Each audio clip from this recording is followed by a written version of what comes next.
to start today with a question. And this was a question that I first heard asked. It was a number of years ago. I had gone to Schumacher College in southern England to teach a class. And on this particular day, a group of us, students and teachers, we'd gone on a field trip out to the forest. And we had gathered in an open space in the forest. There were a canopy of trees above, and we were sitting on fallen logs. And we listened to a lecture by Stephen Harding, who's the resident ecologist there at Schumacher. And he asked this question that I later began to see, I think, is the most important question we face as we try to make the turn from the industrial age into a new age of civilization. And here's what it was.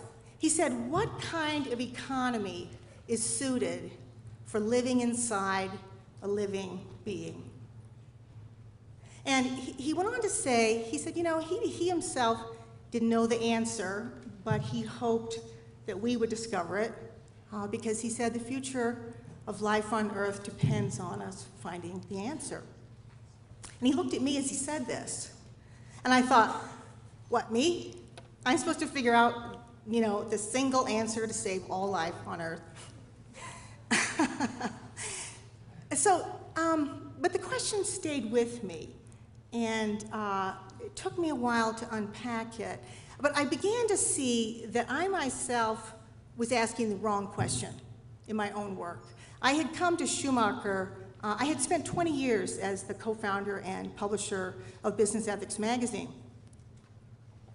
And I think, like many of you, I'd come to see how the ownership architecture of corporations and capital markets had really become the operating system of the planet. This particular ownership design, where we have publicly traded corporations with ownership shares trading in capital markets, this was really creating an enormous number of problems. And so I sold business ethics. I went to Tellus Institute in Boston, and with a colleague there, we founded Corporation 2020.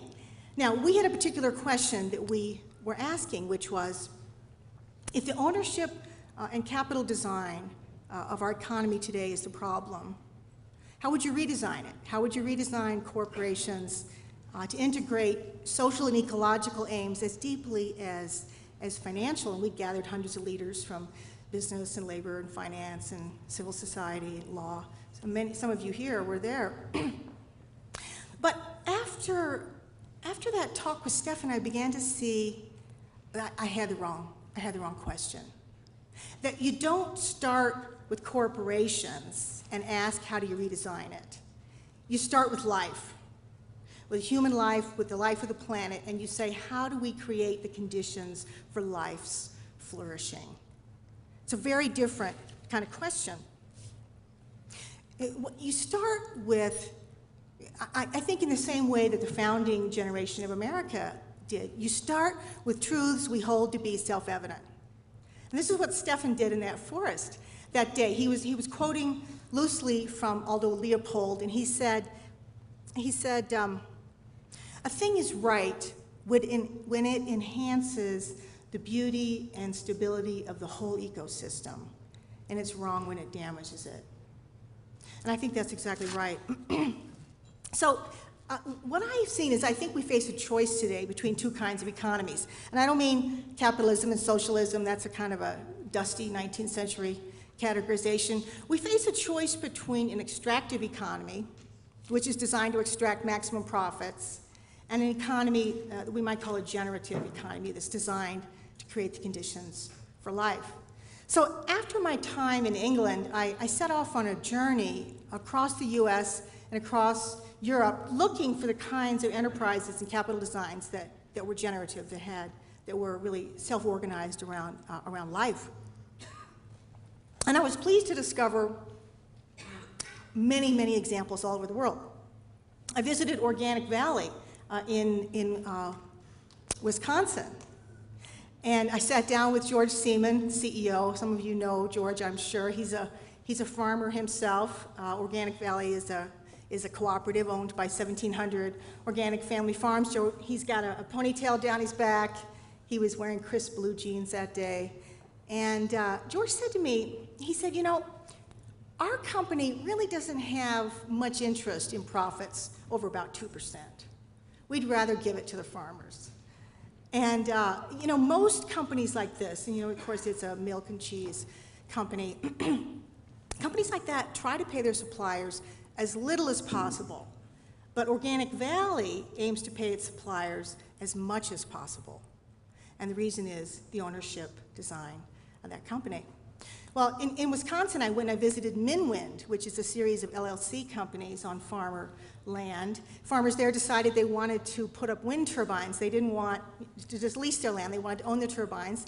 And they turned to the community for financing. They needed $14 million to get started. They sold shares, 5,000 apiece, and lo and behold, within 12 days, every one of those shares had been snapped up. But generative design isn't only about food and farms. It's also about employee well-being. In London, I visited a remarkable company called the John Lewis Partnership. This is the largest department store chain in the entire United Kingdom, has revenues of about $13 billion. And if there are some of you like me who have a hard time getting your head around a number that big,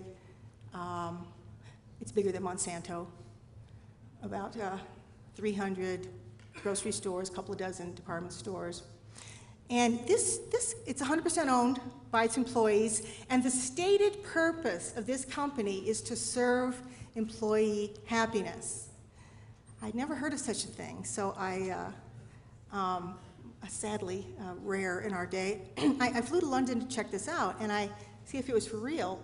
And I talked with a woman who was stocking shelves on the floor of the grocery. Her name's Emma, and she just started there. She said that she'd recently gotten a bonus of about $3,000. She had her first vacation in 4 years. This was a company that every year it gives about 40% of profits to employees. And people who work at grocery stores for a living also get a pension, so they can retire with dignity and security. And the reason is the ownership design. One of the lovely things about John Lewis Partnership, it's over 100 years old. So it has solved the legacy problem. How do you keep social legacy alive past the founder?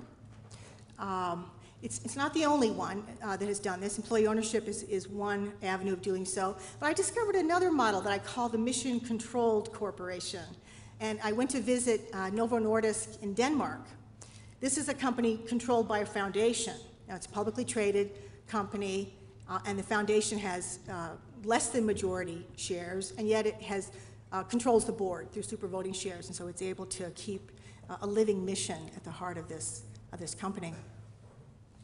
So what I want to suggest is that all these various models, and we could talk about others, we could talk about commons ownership, municipal ownership, but they really represent a single coherent school of design, like what I call generative design. It's about being self-organized around creating the conditions for life. All of these companies have a living purpose. Organic Valley is out to save the family farm. John Lewis Partnership wants to serve employee happiness. Minwind is creating renewable energy. So purpose is critical, but it's alone not enough. I found that there are really 5 elements of ownership design that can create and hold a mission. Ownership is the first, the most important. Second is membership. Third is governance. Finance, and finally, networks. And all of these can be used in either extractive ways to make as much profit as possible or in generative ways to serve life. So membership, this is what we often call ownership, but when you draw a boundary and you say, who is the company? You're defining the members. With a stockholder-owned company, it's stockholders. With Organic Valley, it's the producers. With a community-owned bank, it might be depositors. So you can draw that boundary in different ways. But what they have in common is that it's always rooted membership. It's membership that is related to the living fabric of of that company. So we have purpose, we have membership. Next is governance, and generative design is characterized by mission-controlled governance. And notice I say control. It's not just an orientation toward mission, but literal legal control in the hands of those who are committed to mission. It could be employees, it could be a foundation. There's many ways that you can have rooted mission-controlled governance. A third is capital. And that's, of course, why we're here today. How do you get capital into these kind of companies without giving away control to capital? And we know well casino finance, the model where ownership shares can trade hands on Wall Street, literally tens of thousands of times a second. Here we're talking about community finance, where people who fund a company become part of its living community, and seeking both financial returns and living returns, what Judy Wicks calls living returns. You want a healthy food system as well as a fair return to capital. And then finally there are networks, because no company, no investor, none of us are alone. And so generative design relies on ethical networks where we have collective support for social and ecological norms. And of course, one of the best examples of an ethical network is the emerging network of slow money groups around the country. You can also point to the worldwide network of cooperatives, for example. So, not every design has every element, but I think the more elements they have, the stronger that design is. And what I want to conclude is by saying that I think when we combine slow money with generative ownership, we've really begun to create the foundation of a profoundly different kind of economy. One that in its basic functioning, it has beneficial rather than harmful aims, and it can have beneficial ecological and social outcomes as part of its normal functioning.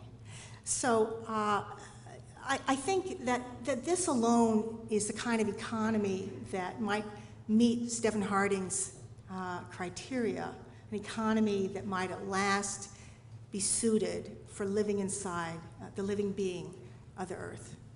Thanks.